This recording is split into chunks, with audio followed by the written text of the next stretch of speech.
Hello friends, welcome to my channel mechanical major. Machine design का friends हमारा subject चल रहा है और उसमें एडिंग टू दैट कि हम जो स्ट्रेंथ ऑफ मटेरियल में भी हमने पढ़ा था वही टॉपिक स्प्रिंग्स का है। ठीक है, वो आप लोगों के डिज़ाइन में भी आ जाता है when you study about the design about the springs. Okay, so आज जो हम टॉपिक स्टार्ट कर रहे हैं फ्रेंड, देख सकते हैं आप लोग, ये हमारा टॉपिक है, वो है स्प्रिंग्स पे। Okay, what are springs? Springs आप लोगों ने देखा होगा, बहुत जगह इसके एप्लीकेशंस होते हैं जहाँ भी आपको एनर्जी एब्जॉर्प्शन, क्या बोलना चाहिए, शॉक एब्जॉर्बिंग वाली जो भी हमारी जो लोकेशंस होती, पोजीशंस होंगी, not only in the locomotives, in the any of the devices, वहां पे हम स्प्रिंग्स को यूज करते हैं। They are basically also called as a shock absorbers. Okay, so what is the basic function, why we are reading springs and how we are going to read, ये हम आज के लेक्चर में पूरा देखने वाले हैं, तो प्लीज वीडियो को आप लोग लास्ट तक देखिएगा। Okay, so what are springs? So springs are elastic member which distort under load and regain original shape when load is removed. ठीक है, तो वही कंडीशन है कि अगर कोई भी लोड, कोई भी इम्पैक्ट ओके स्प्रिंग्स पे आएगा, then it will try to compress. Okay, इस कंप्रेशन में वो क्या कर रहा है, it is trying to absorb the energy, जो इम्पैक्ट है। ठीक है, तो वो इस इम्पैक्ट को वो एब्जॉर्ब करने की कोशिश कर रहा है, and then it regains its shape when the load is remove. Okay, and when the load is removed, it then again expands and occupy its original shape. ठीक है, so this is the main principle, or you can say this is the main function of a spring. Okay, now various functions that we are going to read in the spring is, first is to absorb shock or impact loading. Okay, already मैंने अभी आप लोगों को बताया, example आप लोग देख सकते हैं, यहाँ पे लिखा हुआ कैरेज का। Okay, carriage means any locomotive, trains में आप लोग देखेंगे हैवी स्प्रिंग्स होती हैं, even that bike also. Okay, जो रियर व्हील्स में आप लोगों के रहते हैं वो स्प्रिंग ही होते हैं, आपके जो स्प्रिंग एब्जॉर्बर्स होते हैं। ठीक है, in your case of car also, मतलब all the devices, all the carriages, okay, they are provided with the springs as a absorber. Okay, another is to store energy. Store energy, how we are storing energy, like in the case of your clock springs. Okay, clock springs, why clock springs, clock आप लोगों को देखना होगा, घड़ी watch जो आती है आप लोगों की, वहां पे जो आप लोगों के डायल्स होते हैं, inside we are provided with gears and some spring arrangement. what is the function of spring? In order to absorb the, or in order to store the energy. ठीक है, already it is you can say very wrong to spell the word as storing energy, because energy can neither be created, okay, nor be destroyed, but can be transferred only, जो हमारा first law कहता है। ठीक है, thermodynamics का। so for that also, as energy का concept अगर हम पढ़ें, it can be neither be stored. Okay, so storing energy in this concept is said as a form of your impact energy, and that too releases when the load is being removed. Okay, next is to apply forces to and to control motions like brakes and clutches. Clutches के topic में already हमने देखा था friends, वहां पे एक spring effect आ रहा था आप लोगों का। ठीक है, when ever you press the clutch, the driving and the driven shaft R Bs disengage. Okay, so this is word on the basis of only springs. Okay, so when we press the brake, the spring gets compressed and there is a disengagement between the driving and the driven shaft. Okay, and when the clutches is being, or clutch pedal is being you can say removed, then in case the spring expands and there is an engagement between the driven and the driving shaft. Okay, so the application is also on the brakes and clutches. The fourth is to measure forces in spring balances. Okay, so what is the to measure forces in spring balances? That means whenever you applied any load, okay, spring balance, that is basically for weighing purpose. Okay, so spring balance, if you see, it is basically for your weighing purpose. Okay, now functions we have read. Okay, but what is the actual motto, that we are going to read in the further topics. Okay, so we can see how it is being made. It is made of 0.7 to 1% of high carbon. ठीक है, it is made of 0.7 to 1%, okay, of high carbon. That means whenever we see the composition of iron, okay, already maybe in case of your material science you have read about that FEC curve, or composition of carbon. So up to 0.8 you can count it as medium carbon steel, but above 8 or 0.8% of carbon you count it as high carbon steel. So 0.7 to 1% carbon containing your steel is basically used for preparation or used for making the springs. Okay, next is phosphor, bronze, brass, 18 by 18 SS, monel and other metal alloys used for corrosion resistance springs. Okay, देखिएगा यहाँ पे हम लोग तीन चीजों के बारे में सुन कर रहे हैं। First is your phosphor bronze, brass 18 by 18 SS, okay, oblique and monal. What is this? Monal metal is short of your alloy, okay, made up of nickel, ठीक है। निकल में इसका एक मेन कंपोजिशन होता है। वेरेवर यू कैन सी, जहां भी अगर आप लोग देखेंगे किसी भी कॉन्सेप्ट में, ठीक है, एक बहुत मतलब की पॉइंट है, निकल एंड क्रोमियम, ये दो चीजें ऐसी हैं that are used for your corrosion resistance purpose, okay. Corrosion resistance के लिए निकल या क्रोमियम हम उसमें ऐड करते हैं किसी भी मेटल में, ठीक है। And it is basically then it is called as या अलॉयज, ओके। तो मेटल में अगर हम किसी भी अनदर मेटल को मिक्स करते हैं तो that is basically called as an alloy. So Monel metal is a short of your alloy, okay. Monel metal जो बोल रहे हैं यहाँ पे। Phosphor bronze and other metal alloys are used for corrosion resistance spring, ठीक है। तो spring के लिए बेसिकली हम ये देख सकते हैं, made of you can say medium और high carbon content steel, okay. और for corrosion resistance you can see it is being made of phosphor bronze, okay, brass 18 by 18 SS और मोनल मेटल, clear है। now we can just come to the topic called as your types of springs, okay। so types of springs में अगर हम देखें तो it is broadly classified as your helical spring, leaf spring, okay, torsion spring, circular spring, bevel spring and flat springs, okay। अब हम देखते हैं कि broadly अगर classify है तो they are further subdivided into some parts, okay। so what are these parts? So first we'll start from the helical springs. Helix आप लोगों ने देखा होगा, जो नॉर्मल आप लोगों की springs आती हैं, that are basically your helical springs, ठीक है। helix is a curve, okay. तो ये याद रखिएगा, इस कर्व से, हेलिक्स कर्व से आपने हेलिकल बनाया, ओके। राउंड शेप आप लोग जो देखते हैं वो uniform diameter, okay. So that are basically helical springs. Now what are classification of helical spring? First is your closed coil helical spring, open coil helical spring, tension helical springs and compression helical springs, okay. ये चार आप लोगों का जो है you can say this are the classification of your helical spring. अगर आप लोग देखेंगे सिलेबस में बेसिकली आप लोगों को जो पढ़ना है वो आ जाता है आप लोगों का closed coil and open coil helical spring, जिसमें क्लोज्ड कॉइल बहुत ज्यादा इंपॉर्टेंट है, ठीक है। Next comes your leaf spring, okay. Leaf spring का एग्जांपल फ्रेंड मैं सबसे पहले बता दूं, what are leaf spring. Leaves आप लोगों ने देखा, पेड़ के पत्ते आप लोगों ने देखे होंगे जो ऐसा शेप का होता है, ठीक है। दैट सेम शेप का जो आप लोगों का स्प्रिंग्स होता है that are called as your leaf spring, ठीक है। अगर हम देखें जो आप लोगों ने लोकोमोटिव्स होते हैं, ट्रक्स में जो हैवी व्हीकल्स होते हैं, ठीक है। So heavy load bearing capacity और हैवी इंपैक्ट लोडिंग जहां पे एप्लीकेबल होगा वहां पे जो शॉक एब्जॉर्प्शन के लिए आप लोग स्प्रिंग यूज करते हैं, वहां पे close coil helical spring use नहीं किया जाता, वहां पे जनरली यूज किया जाता है आप लोगों का लीफ स्प्रिंग, ठीक है। वाटर लीफ स्प्रिंग, ट्रक्स के नीचे आप लोग एक यू शेप का ऐसा आप लोग अगर वो देखते हैं कि एक कंप्रेशन आप लोगों का यू कैन से अ डिवाइस और स्प्रिंग इज बीइंग अप्लाइड, वो है आप लोगों का लीफ स्प्रिंग। ट्रक्स में जो हैवी लोकोमोटिव्स होते हैं आप लोगों के फोर व्हीलर जो भी हैं उनमें आप लोग लीफ स्प्रिंग को यूज करते हैं, ठीक है। उसके फर्दर क्लासिफिकेशंस क्या है? So first is your full elliptical, semi elliptical and cantilever, ठीक है। कैंटिलीवर बीम का कॉन्सेप्ट है, वैसे आप लोगों को cantilever you can say leaf spring भी होगा। फुल एलिप्टिकल दैट मीन्स ये होता है it has got two points called as the you can say the eye, okay.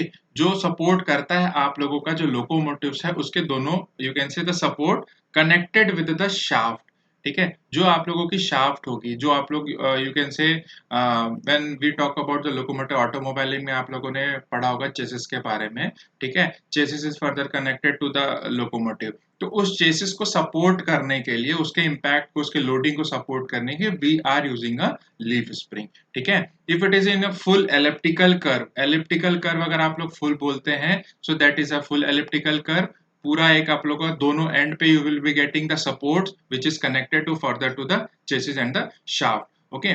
So वहां पे जो कनेक्ट होगा अगर दोनों एंड पे है वो फुल एलिप्टिकल होगा। Semi elliptical means half and then cantilever means one end is fixed and the other end is supported to the member, okay। तो आप लोगों का classification of leaf spring. Next is your torsion spring, ठीक है। Torsion spring basically अगर आप लोग example देखते हैं इसका, जो शाफ्ट्स होते हैं, शाफ्ट्स में अगर आप लोग सपोर्ट के लिए या कुशनिंग के लिए अगर आप लोग किसी तरीके का एक स्प्रिंग यूज कर रहे हैं, basically use where the turning moment और you can say torque is being applied, that application of spring is considered under your torsion spring, ठीक है। Next comes your circular, bilevel and flat springs. ये जो friends है ये classification आप लोगों को याद रखने हैं, ठीक है। इसमें से सिलेबस में अगर आप लोग देखते हैं तो ऐसा कुछ नहीं है, सिर्फ क्लासिफिकेशन के बारे में आप लोगों को स्टडी करनी है, ठीक है। Now we are moving on the topic जो मोस्ट इंपॉर्टेंट है हमारा, जो स्प्रिंग्स में जो आप लोगों ने ग्रेजुएशन में भी स्टडी की होगी और इसके क्वेश्चंस आप लोगों के एग्जाम्स में देखने को मिलेंगे। कॉम्पिटेटिव एग्जाम से मान के चलिए, अगर स्प्रिंग का आप लोगों का सिलेबस में है तो दैट क्लियरली स्टेट्स कि वहां से आप लोगों के क्वेश्चंस आएंगे ही, ठीक है। So here comes the topic called as your helical spring. ठीक है, what is helical spring? Helix shape आप लोग देखेंगे, this is your shape of a helix. ठीक है, what is helix? Helix curve को अगर हम define करते हैं तो helix is a curve generated by a point on a circumference of a cylinder.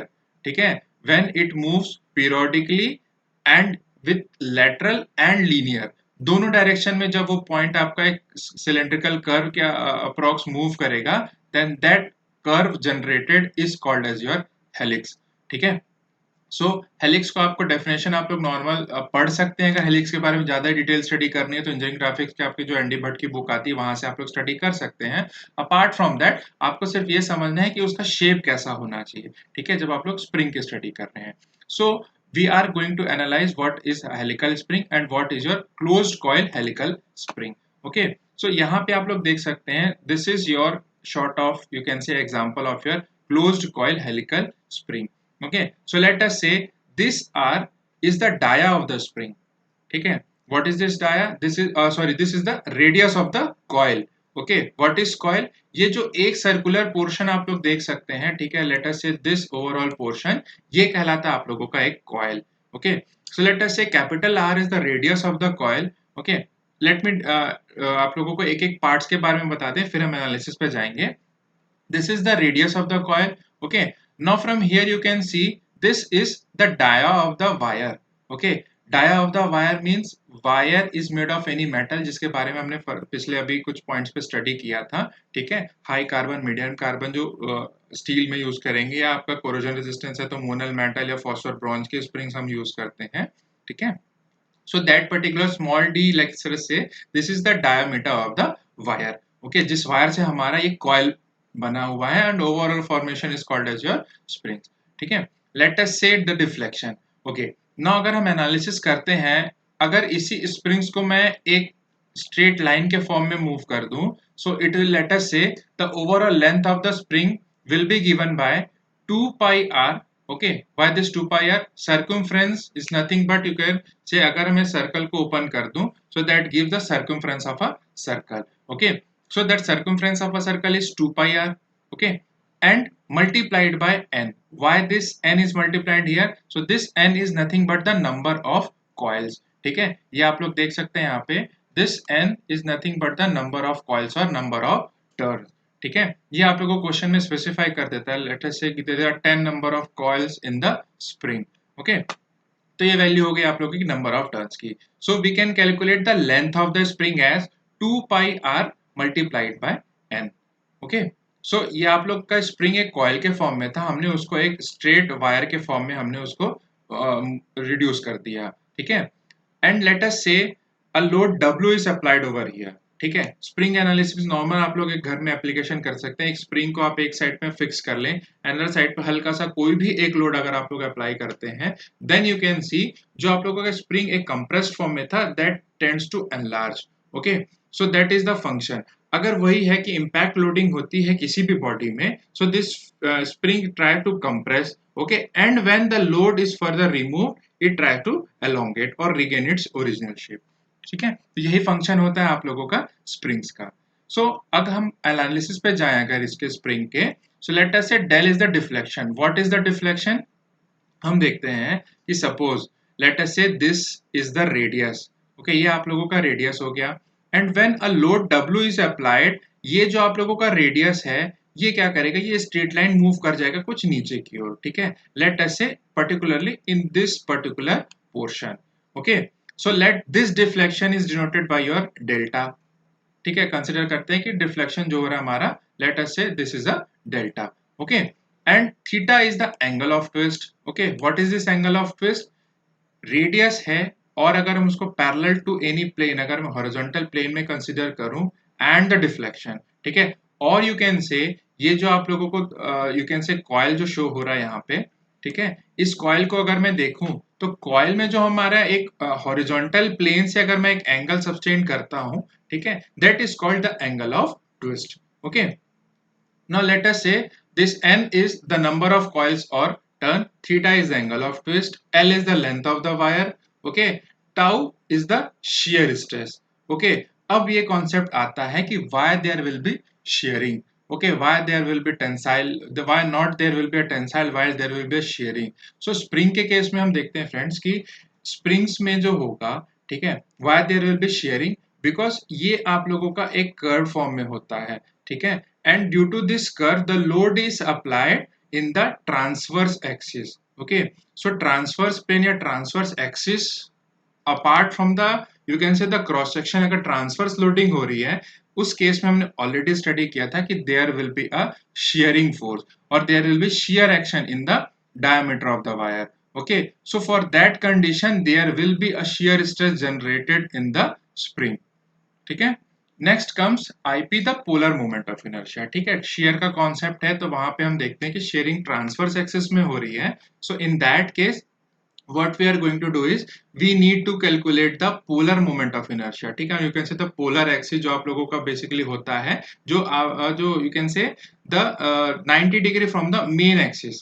ठीक है, xy plane आप लोगों का होता है, but if I talk about the z axis और z plane, ठीक है, the third axis वो आप लोगों का पोलर प्लेन कहलाता है, पोलर एक्सिस होगा, and the moment of inertia with respect to that polar axis is called as polar moment of inertia. ठीक है, now here each section of coil is under torsion but small amount of bending and shearing action are also present.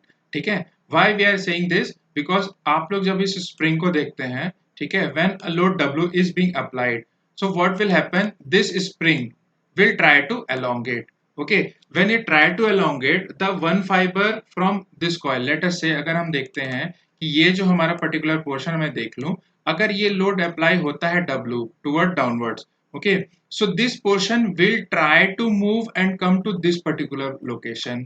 ठीक है, तो वहां पे क्या होगा कि उस पर्टिकुलर कॉइल पे एक टर्निंग एक्शन हो रहा है.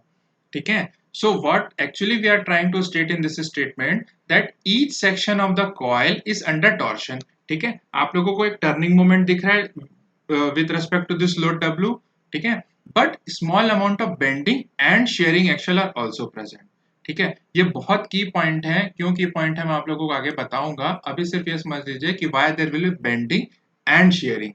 ठीक है, bending action is occur when the load is applied perpendicular to the axis. ठीक है, or there is any sort of moment, ठीक है, with respect to the cross section. तो जब ट्रांसफर्स की एक्सिस की बात हो रही तो there is eccentricity from the axis of the shaft or axis of the dia of the wire, so there will be a bending action. Okay, and when a load is applied with respect to the transverse axis or polar axis, so there will be shearing. So for your spring, बहुत बार ये question आप लोगों से interview में कभी कभी पूछा है, और यू कैन से इन case of your you can say the technical exams also, what kind of loading is observed in springs, ऐसा क्वेश्चन आया हुआ है. सो स्प्रिंग में अगर आप लोग देखते हैं तो spring has torsion, bending and sharing stresses. ठीक है, तीनों प्रेजेंट रहेगा डिपेंडिंग अपॉन द कंडीशन. अगर एक बेसिक केस में पूछता है तो you can say spring has been loaded with bending, shearing and torsion action और टॉर्शन स्ट्रेसेस. ठीक है, ये चीज आप लोग को ध्यान रखनी, बहुत ही की पॉइंट है, इसलिए मैंने उसको अंडरलाइन किया हुआ रेड से. ठीक है, now next comes the calculation for the shear stress. ठीक है, अब हम देखते हैं कि how we are going to read. ठीक है, हम कैसे इन चीजों को एनालिसिस कर रहे हैं. वाई वी आर रीडिंग, हमने उसको फंक्शंस में देख लिया कि why we are going to read about springs, what is the basic functions of the spring, वो हमने वाई का कॉन्सेप्ट अभी तक क्लियर कर लिया है. Now how we are going to read about the spring, वो हम आगे देखते हैं. सो फर्स्ट ऑफ ऑल हमने उसके बेसिक कंपोनेंट्स के बारे में देख लिया. ठीक है, हमारा हमेशा, मेरा जितना भी वीडियो था उसमें पहले मेरा यही कॉन्सेप्ट रहता है कि हमेशा जो भी हमारी असेंबली है या जो भी कंपोनेंट है उसके एक एक एलिमेंट के बारे में पहले हम समझ लें, and then will further move on to the analysis. Okay, so अभी हमने एलिमेंट्स के बारे में स्टडी कर लिया है कि what are the basic things produce there and what are the basic small elements. Okay, now we are moving on to the analysis. So first analysis जो आता है हमारा वो आता है shear स्ट्रेस का, ठीक है। shear स्ट्रेस के लिए व्हेन अभी हम लोगों ने देखा है कि the load W is producing a torsion और टॉर्क इन द स्प्रिंग, ठीक है। तो अगर टॉर्शन प्रेजेंट है in that case what we know is torsion के बारे में, ठीक है। अब हम चले जाते हैं हमारा जो टॉर्शन इक्वेशन था T by I P is equal to tau by C theta by L, ठीक है। टॉर्क के बारे में ऑलरेडी मैंने एक वीडियो बना रखा है, अगर टॉर्शन इक्वेशन से रिलेटेड किसी को डाउट है तो वो वीडियो आप लोग जाके देख सकते हैं, ठीक है। सो फ्रॉम दिस इक्वेशन अगर हम ये पहले दो हमारे जो एलिमेंट है उनको कंसिडर करें इक्वेशन के, so we will be getting this torque is equal to tau pi D cube by 16, ठीक है। And the shear stress is given by 16 WR upon pi d cube. अब ये बात आती है कि इस टाउ में, ठीक है, this is the torque, torque यहाँ पे WR कैसे हो रहा है, ठीक है। सो you can say torque is produce the load multiplied by the radius, ठीक है। And here the radius of the coil is given by capital R. So the torque or you can say the shear stress is given by 16 WR upon pi d cube, ठीक है। ये हो गया आप लोगों का इक्वेशन नंबर 1 लेटर से, ठीक है। ये कैलकुलेट हो गया क्या, this tau is nothing but the shear stress generated in the spring due to load W, okay. So ये वैल्यू आ गई आप लोग की 16 WR upon pi T cube, ठीक है। सेम आप लोगों का यही इक्वेशन टाउ का जो था वो था आप लोगों का शाफ्ट के केस में, ठीक है। सो सेम आप लोगों का यही इक्वेशन मिल रहा है बट वहां पे टॉर्क, ठीक है, टॉर्क की वैल्यू आप लोग को इधर गिवन थी, यहाँ पे हमको कैलकुलेट करनी पड़ती है, ठीक है, depending upon the speed. But here this turning moment और torque is produced with the load W applied over a radius of a coil, ठीक है। Next comes the deflection delta, ठीक है। अब ये डिफ्लेक्शन क्या है, ऑलरेडी हमने यहाँ पे देखा है कि when the load is being applied, so the moment, ठीक है, ये वाला जो आप लोगों का पोर्शन है वो डिफ्लेक्ट होकर कुछ इस पोजीशन पे आ जाएगा, ठीक है।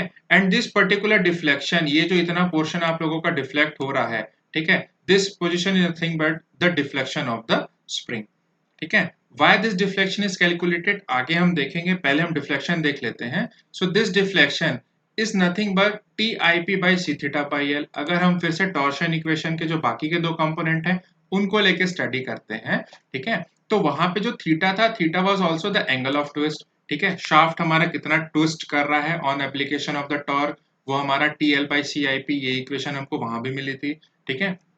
On putting this tau, IP is pi 32 by d to the power 4, ठीक है। Polar moment of inertia for shaft of diameter d small d letter से, तो pi 32 by d to the power 4 ये हमको मिल गया, ठीक है। तो यहां से हमको जो इक्वेशन मिल रही है डेल्टा की, delta, okay, deflection is nothing but radius multiplied by the deflection, ठीक है। व्हाट इज दिस रार इनटू थीटा, ठीक है। अगर हम देखते हैं इसको एक ट्रायंगल हम कंसीडर कर रहे हैं, सो टेन थीटा, ठीक है, टेन थीटा अगर हम देखते हैं तो वो हमको क्या मिलता है, डेल्टा बाई आर, ठीक है। तो ये डेल्टा बाई आर हमको जो मिल रहा है कंसिडरिंग कि थीटा बहुत स्मॉल है because it is a case of closed coil, ठीक है। क्लोज्ड कॉइल को मैं आप लोगों को और हल्का सा एक्सप्लेन कर दूं कि क्लोज्ड कॉइल जहां पे आप लोगों का डिफ्लेक्शन, ठीक है, the distance between the two consecutive coils अगर वो बहुत कम है, ठीक है, सो that is consider angle of twist पे अगर डिपेंड करता है, when the angle of twist is very small, very very small, hence that particular springs are categorized under your closed coil helical springs, ठीक है।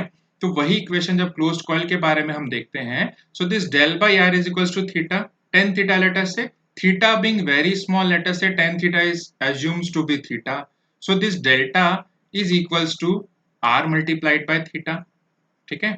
व्हाट इज दिस थीटा, तो theta हमने यहाँ हमारे जो टॉर्शन इक्वेशन था उससे कैलकुलेट करके रखा है, this is 64 WR square n by C D to the power 4, ठीक है। ये C जो है ऑलरेडी आप लोगों को मालूम होगा, this nothing but modulus of rigidity, ठीक है। तो ये चीजें हमको मिल गई। So from this equation, from torsion equation we have derived about the shear stress, and from that torsion equation we have derived about the deflection of the spring, and this deflection delta is given by 64 WR³ upon C d to the power 4, ठीक है। तो ये दो चीजें हमको मिल गई from the analysis कि what will be the shear stress generated in the dia of the wire और you can say the spring and the deflection of the spring. ये दो बहुत इंपॉर्टेंट फॉर्मूलाज हैं जो आप लोगों को हमेशा किसी ना किसी न्यूमेरिकल में तो पूछता ही है, कॉम्पिटिटिव एग्जाम्स में सीधे डायरेक्टली आप लोगों से फॉर्मूला भी पूछ सकता है। ठीक है, तो ये फॉर्मूला आप लोगों को दिमाग में होना चाहिए, बट फॉर्मूले को आपको ऐसा रट के नहीं जाना है, आपको उसके बारे में समझना है कि how the formula is being derived. इसीलिए मैंने ये डेरिवेशन पूरा आप लोगों के लिए यहाँ पे लेके आया हूँ। ठीक है, नाउ कम्स इम्पॉर्टेंट पैरामीटर। कई बार इससे क्वेश्चंस भी आते हैं, कई बार इसके बारे में डायरेक्टली डेफिनेशन भी पूछा है, and many of times you are given some value of the constant and you have to calculate the Wahl's correction factor. इसको इनडायरेक्टली कभी कभी मैच द कॉलम के फॉर्म में भी पूछा है कि आप लोगों को कुछ टॉपिक्स दे दिए गए और इस right hand side B column में आपको कुछ टॉपिक दिए हैं, किससे रिलेटेड है, उसमें स्प्रिंग से रिलेटेड ये वाला topic most of the times पूछा गया है कि what is walls correction factor. ठीक है, सो what is walls correction factor, अब हम देखते हैं इसके बारे में। फ्रेंड्स, बहुत जगह पे ऐसा होता है कि आप लोगों को बता देता है कि why we are using the Wahl's correction factor. ठीक है, डिजाइन एनालिसिस में हमेशा आप लोगों ने देखा होगा कि कहीं भी अगर हम किसी करेक्शन फैक्टर्स को यूज करते हैं या डीरेटिंग फैक्टर यूज करते हैं, ठीक है, तो उसके पीछे कुछ ना कुछ एक रीजन होता है, there may be some reason behind it, because किसी भी रीजन के बिना हम ऐसा कोई भी फैक्टर्स उनसे मल्टीप्लाई नहीं करते। ठीक है, so Wahl's correction factor is nothing but it is being applied in case of your spring. ठीक है, सो स्प्रिंग्स के लिए हम क्यों यूज कर रहे हैं, let us see. So on doing tau and delta, अभी हमने क्या स्टडी किया था, we have calculated the shear stress, we have calculated the deflection of the spring. ठीक है, what we neglected is the effect of direct stress and radius of curvature is neglected. ठीक है, यहाँ पे हम देख सकते हैं डायरेक्ट स्ट्रेस। ठीक है, डायरेक्ट स्ट्रेस का कंपोनेंट को हमने नेग्लेक्ट कर रखा है। ठीक है, डायरेक्ट स्ट्रेस वहां पे आता तो एक shear force per unit cross section area भी अप्लाई होता। ठीक है, वो हमने नेग्लेक्ट कर दिया, पहला केस। नेक्स्ट, डिफ्लेक्शन के केस में भी अगर हम देखते हैं तो यहाँ भी हमने क्या किया, डायरेक्ट स्ट्रेस के कंपोनेंट को नेग्लेक्ट कर रखा है। ठीक है, so when in case of, और you can say the calculation for shear stress and the deflection of the spring, we have neglected the direct stress and the radius of curvature. ठीक है, radius of curvature हमने उसको means वहां पे neglect कर रखा है। ठीक है, but in case of torque, if you can से प्योर शेयर की बात जब आती है, ठीक है, वहां पे हम अप्लाई करेंगे, बट यहाँ पे हमने उसके इफेक्ट को नेग्लेक्ट कर रखा था।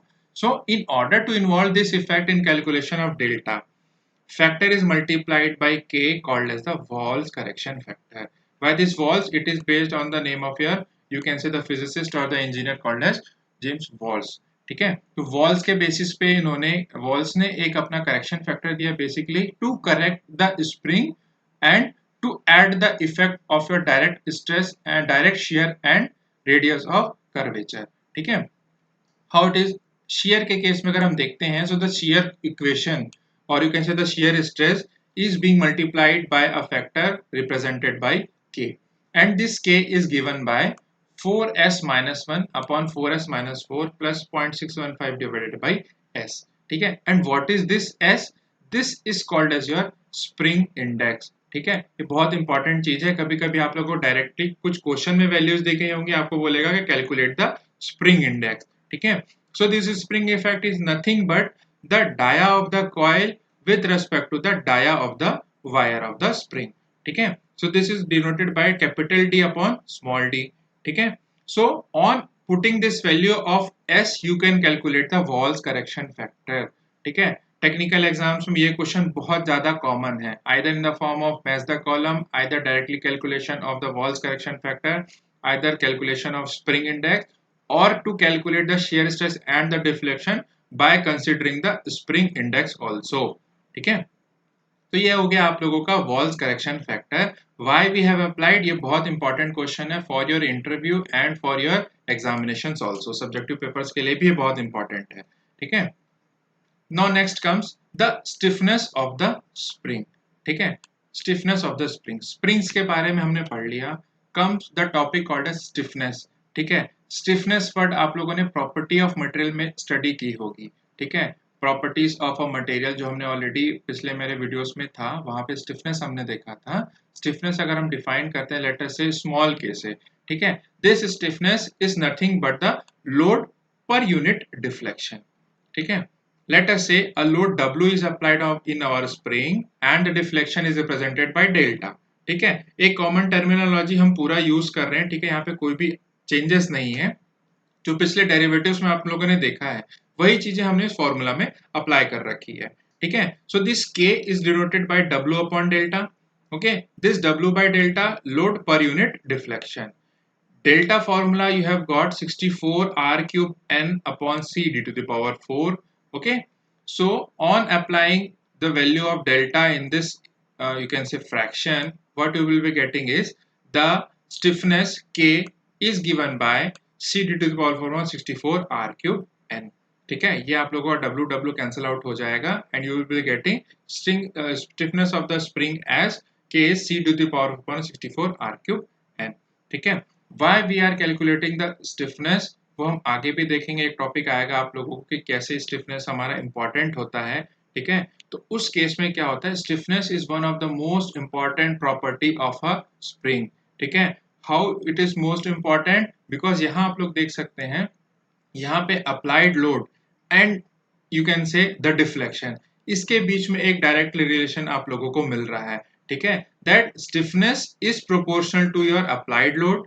ठीक है, जितना ज्यादा लोड अप्लाई होगा, keeping the deflection, you can say if the load is increase there will be increase in the deflection. ठीक है, तो इन्हीं दोनों जो आप लोगों की क्वांटिटीज हैं, you can say the load and the deflection of the spring, ठीक है, इनको रिलेट करता है हमारा स्टिफनेस। ठीक है, सो फॉर द स्प्रिंग, बाकी के अगर आप लोग टॉपिक्स को भूल जाएं, स्प्रिंग के लिए ये जो आप लोग वर्ड देख रहे हैं स्टिफनेस, ठीक है, ये बहुत ज्यादा इंपॉर्टेंट है। Okay, now next comes the energy stored. ठीक है, अब देखिएगा, आप लोगों ने टॉर्क के बारे में पढ़ा, आप लोगों ने शियर स्ट्रेस देखी, आप लोगों ने डिफ्लेक्शन देख लिया।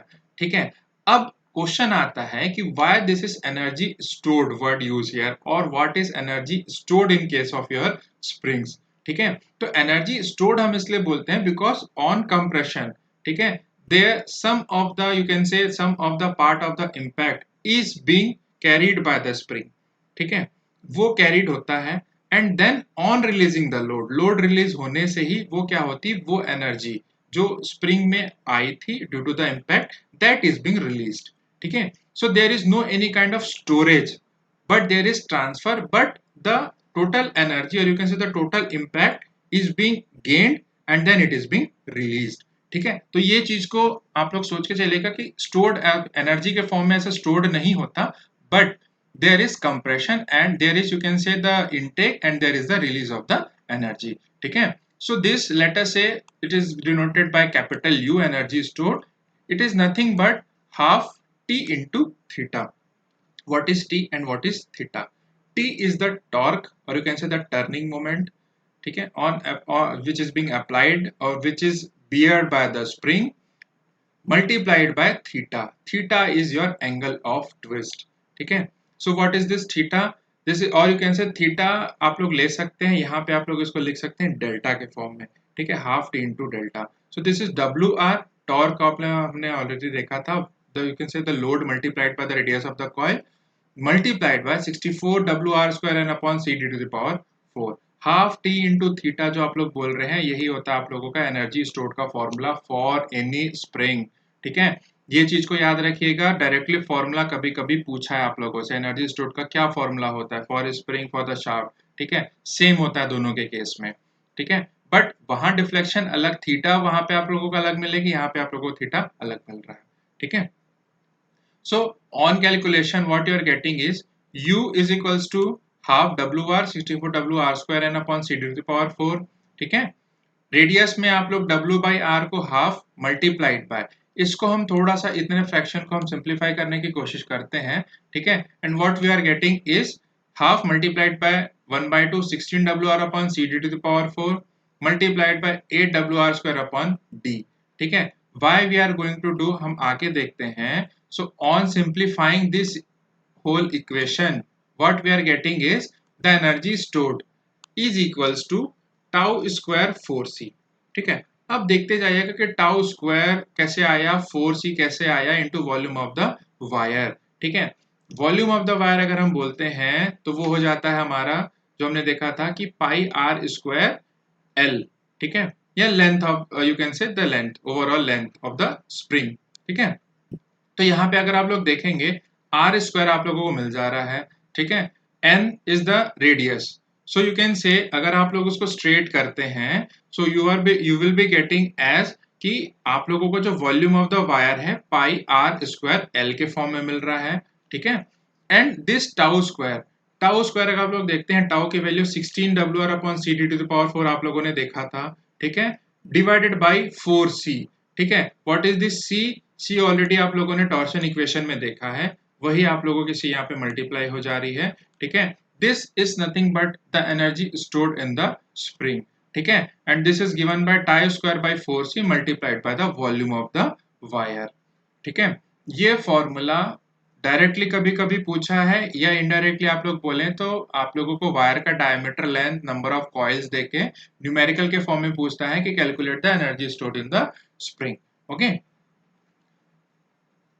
एंड फाइनली अगर आप लोग यहाँ देखते हैं तो इसको फॉर्मूला को थोड़ा सा हम और सिंप्लीफाई कैसे कर सकते हैं। यहाँ पे हमने एक कैलकुलेट किया था हाफ टी इंटू थीटा के फॉर्म में। ठीक है, अगर आप लोग दूसरे फॉर्म में देखना चाहते हैं तो ये आप लोगों को क्या हो जाता है, this is half T into theta. T को हम लिखते हैं W by R, theta is del upon R. ठीक है, ऑलरेडी हमने देखा था डिफ्लेक्शन के केस में। So you can say the stored energy और energy stored in the spring is given by half W into delta. ठीक है, तो this is one of another formula for the energy stored in the springs. ठीक है, यहां तक clear हुआ? देखिए पहले हमने क्या स्टडी की, पहले हमने स्टडी की कि व्हाट आर द लोड हमने दिया, वहां पे क्या क्या हमें चीजें एनालिसिस हो रही हैं। तो shear is generated, there may be bending and there may be some shearing, there is a torsion. ठीक है, तो spring is provided with a torque और द टर्निंग मोमेंट। ठीक है, और you will provided with a torsion effect. So, or due to this torsion effect, what we are getting, there is a shear stress or shear stress is generated in the spring. ठीक है, on the application of load, there is shear stress. Due to the application of load, there will be the deflection in the spring. ठीक है, so both this quantity we have calculated. Now, on that proportion, what we have seen that something is missing. Direct effect of shear and the radius of curvature was missing in both the equations of tau and delta. So we have introduced a term called as Wahl's correction factor. Okay.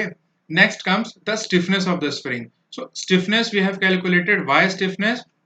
It gives the directly relation between the load and the deflection of the spring. Okay. So that term is very much important for your spring. Okay, study of the spring stiffness. Okay. That now comes. Then there is a deflection. कोई भी body deform होती है. Then due to the deformation there is some energy stored. Okay, in the material. So what is the energy stored in case of a spring? That we have seen, it is denoted by U. Okay, tau square by 4c volume of the wire. Also the second equation is half 1 by 2 W multiplied by the delta, load multiplied by the deflection. Okay, now comes the application. How the springs are being used when they are in applied to any locomotive or any of its applications. Okay, so there are only two formations or two ways in which the springs are being used. Okay, so the first formation is called as the spring in series. Second formation is called as the springs in parallel. Okay, how we can say the springs are in series or in parallel? When any of the springs, okay, you can see here, this is a spring number 1, this is your spring number 2. Okay, so when the load is applied after this first and second springs, so that category of springs is called as your springs in series. Okay, so what will be the springs in series? If we calculate it, so you will be getting that the total deflection in the spring will be given by delta 1. Let us say this is the deflection in spring number 1 plus delta 2. You can say the deflection in the spring number 2. Okay, so this delta is equals to delta 1 plus delta 2. Okay, delta we have already know from the stiffness formula. This is denoted by W by K. Okay, so from here, if there are springs in series, okay, so for springs in series, you can see the stiffness value or the stiffness can be calculated as it is the reciprocal form. Okay, 1 by K is equals to 1 by K1 plus 1 by K2, where K1 and K2 are the stiffness of spring number 2 and stiffness of the spring number 1. Okay, तो ये हो गया आप लोगों का springs in series के form में, ठीक है। जैसे हमने टॉर्शन के केस में shafts in series and shafts in parallel का कंडीशन देखा था, there also how you were differentiating between the series and the parallel condition.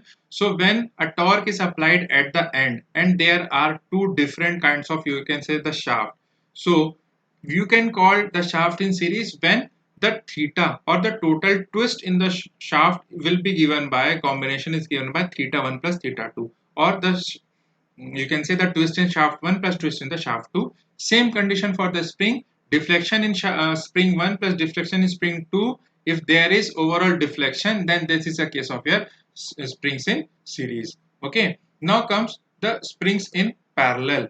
Okay, so what is this parallel arrangement? This you can see here, one end of the spring is fixed, two springs are arranged, and these both the end of the springs are connected by a load W.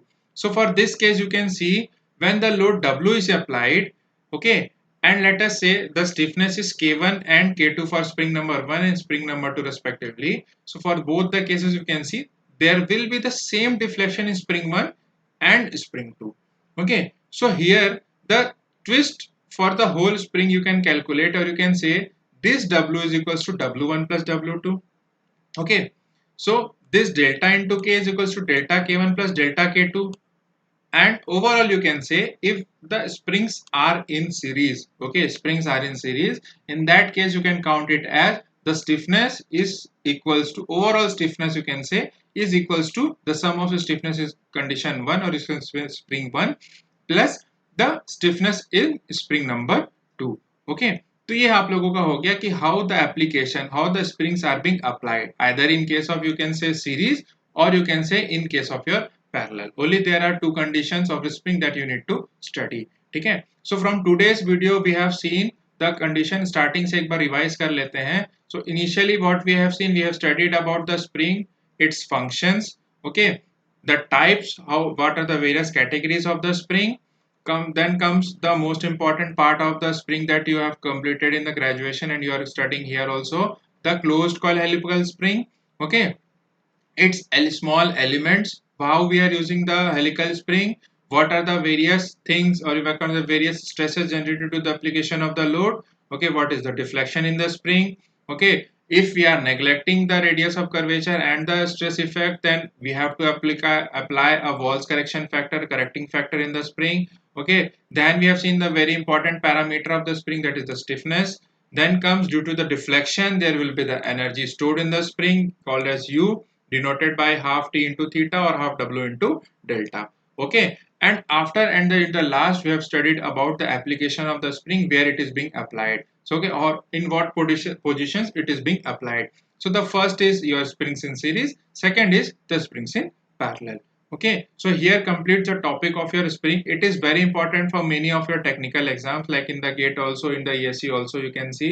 ठीक है, ESC के syllabus में तो remove कर दिया है, but get के syllabus में अभी भी ये है, तो आप लोग स्टडी कर सकते हैं इसके बारे में. Okay, so for today's lecture this is the end. Next video जो रहेगा आप लोगों का फ्रेंड्स, वो आप लोगों के डिजाइन टॉपिक से रहेगा, and then will move on to the numericals. ठीक है, so thank you for this video. जिन्होंने भी मेरे चैनल को सब्सक्राइब नहीं किया है वो प्लीज चैनल को सब्सक्राइब कर दे, बिकॉज अभी भी पूरे एसएससी जेई का जो भी मैं प्रिपरेशन स्ट्रेटेजी के बारे में है वो वीडियोस आना है. Before your exam 10 to 15 days वो आप लोगों का पूरा सिलेबस कंप्लीट हो जाएगा. That is my assurity. Okay, thank you friends.